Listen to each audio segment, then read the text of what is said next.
The Cowboys versus the Chargers as Week 6 comes to a close tonight. We should be in for a treat in this one. We'll get to Sunday in just a little bit, but first, let's bring in Lisa Salters, who's getting ready for tonight's broadcast. Lisa, so glad to see you. And tonight, Chargers offensive coordinator Kellen Moore will be calling plays against his old team for the first time. Are we expecting hugs or grudges?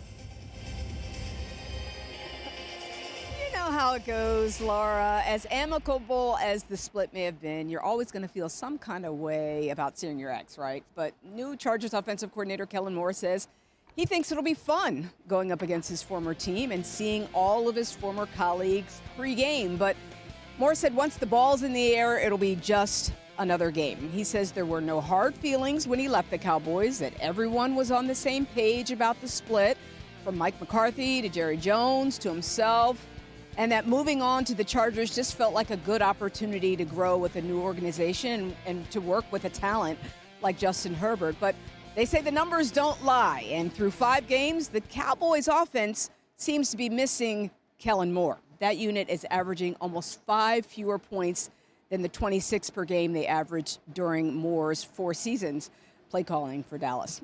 Laura? Yeah, Lisa, when it comes to exes, it's always nice to be missed, right?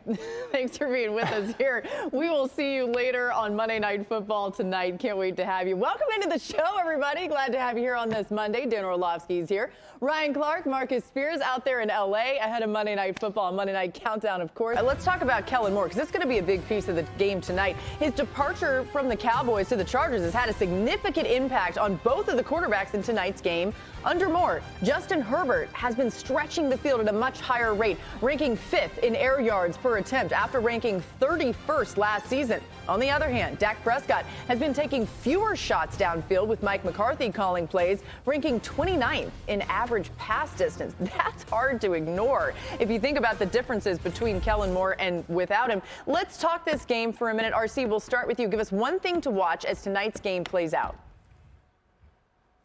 First off, if you're Kellen Moore, you were jettisoned because you didn't run the ball enough. But you know what you did do? You scored points. And now you go from one quarterback who's not pushing the ball down the field to Justin Herbert, who has one of the strongest arms in the entire NFL. And here's what I say. If you got Tarzan, don't coach him like Jane. And so now you have Justin Herbert, who's pushing the football down the field at an efficient rate, at an effective rate, at an accurate rate, going against his offensive coordinator's former team, who is beat up on the back end. Whether DeRon Bland is healthy, we know Trayvon Diggs is out there, beat up at the safety position as well. We're going to see Justin Herbert test this secondary early and often, and if they can get protection, I believe it could be trouble. Yeah, last week, look, both of these guys have dynamic playmakers at the running back position. I don't want to just think that you turn the ball or turn around and hand the ball off. Austin Eckler is coming back. We know how Los Angeles likes to use him in a various number of ways. Screen game, getting him out in the passing game, and also handing it off. I need to see Tony Pollard as well. I want to know which one of these dynamic backs, when they get in open space, is going to have the bigger impact on this football game. I know that they're going to push it down the field in L.A., but Austin Eckler is the guy when we start talking about scrimmage yards and explosive plays for this football team. And Tony Pollard, 8 carries against the San Francisco 49ers last week. Not enough touches. You didn't get him enough touches in the advantageous situations. I want to see which one of these guys have the bigger impact on the game as well. Yeah, I'm with you on those backs, Marcus. And don't forget, Dallas is going to be playing without a guy who's been playing really good football at the second level, Leighton Vander Esch. So Kellen Moore not only is schematically going to know how to get after this defense, and I think that Kellen Moore is going to use Austin Eckler in a bunch of different ways, because he knows that Dallas is off of last week. Think how many balls that Brock Purdy pushed down the field against that defense. Get depth, get depth, get depth. I could see check downs being a huge part of tonight's game, getting the ball out of his hands. Justin Herbert's quickly before Micah gets there.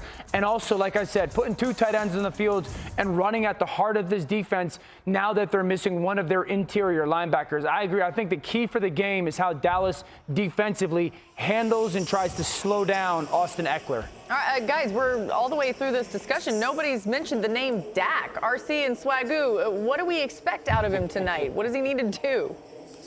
Well, Dak Prescott has to rebound. You know, he's been taking this persona of kind of being the upset quarterback. You know, tell them why you're mad, son. Well, the way that you show these teams is you come out and you play better. You make better decisions. You put the football into your playmakers' hands. But I love what Marcus said about the utilization of Tony Pollard. If you get the footballs out of your hands quickly, he's a guy that can be explosive. And as Dan mentioned early on last week, they have to give CeeDee Lamb opportunities to be a number one. And also play with some confidence, man. Get the ball to 88, obviously, and play with some confidence. He looked unsure. That was the worst thing about the San Francisco 49ers performance with Dak. It looked like he was holding back. Let it go, bro. Go play.